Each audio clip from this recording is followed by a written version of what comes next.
if you have an opinion, people will either agree with you or disagree with you. But a man who has an opinion that can be agreed with or disagreed with is always better than a man who has no opinion at all. Nasir has always had opinions. He knows what his position is on things. He says that position very clearly. People will like it, some people will not like it. And that's what people call controversial. But being controversial is actually having an opinion. If you don't want to be controversial, you just behave like these Teflons, flexible, just flow with the wind and nobody knows where you stand. Then you will not have any friends, you will not have any enemies, or everybody will be your friend or enemy, as the case may be.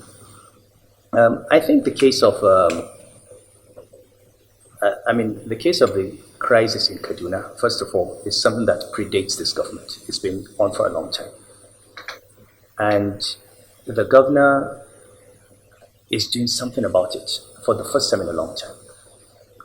There are people who, and the North as a whole, suffers because we have people who profit from division. We have divided ourselves against each other, whether it is ethnicity or religion.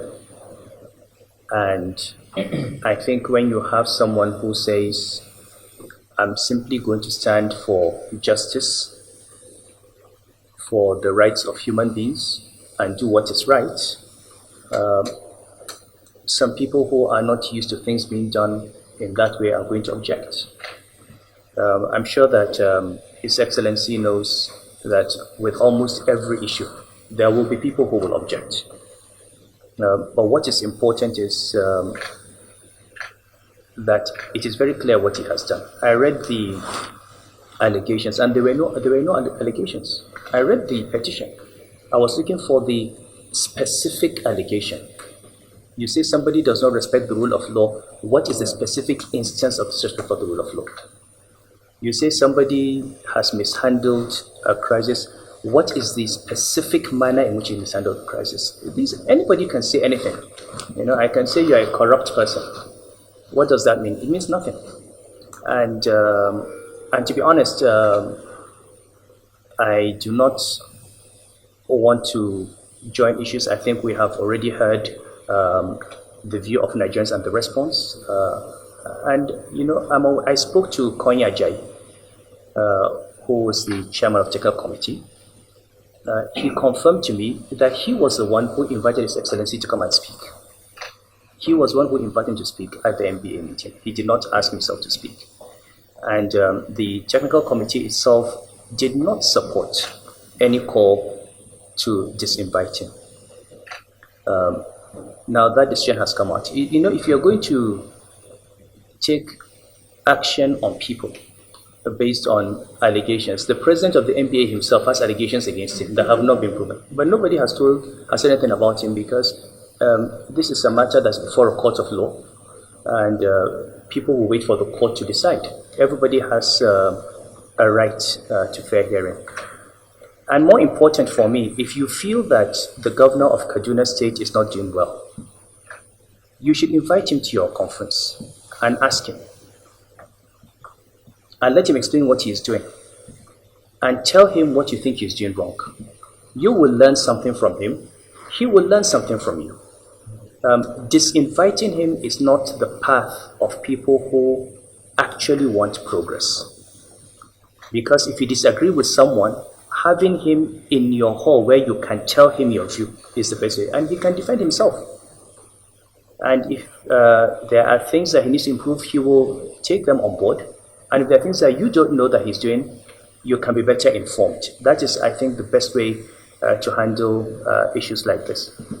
But again, I have seen the response from different branches of MBA. I hope that this matter will not be turned into a religious and ethnic matter. It should be a matter of principle, that no one should, and I really think it is their loss, because if he was there, he would add value to the conference, and they would also learn something about what he's doing, and he can also take something. And I hope that if they invite him, or if they change their mind, he will consider. But it is sad, and I think this is a matter that will continue to unfold. But it's sad for the MBA itself, and it's sad for freedom of speech and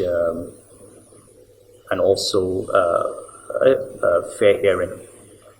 I have known Nasir since we were 16, 17. He's a nationalist.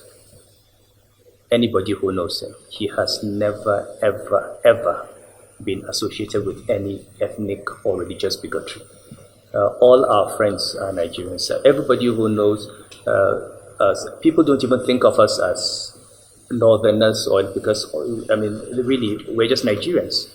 And anybody who knows him will tell you that he's just a Nigerian. Look at the people that he works with. Look at the people around him. Look at the friends. I mean, show me who your friends are. He hasn't surrounded himself with people from a particular ethnic group or a particular religious persuasion. He has friends all over, pastors, reverends, imams, and it is sad, I think, that anybody can accuse him in any way of being partisan in the matter. And finally, I read somewhere today, one of the lawyers made a comment, and I think it's something that we should bear in mind. He's a governor in charge of the lives and property of states. He is the number one person concerned with peace in Kaduna. Because if there's no peace, he is responsible. And you can't have people crying more than the bereaved.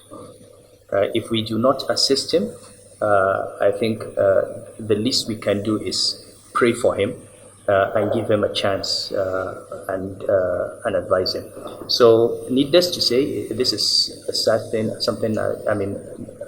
I'm his friend, obviously, but if His Excellency is wrong, I would say it. If I'm wrong, he would say it.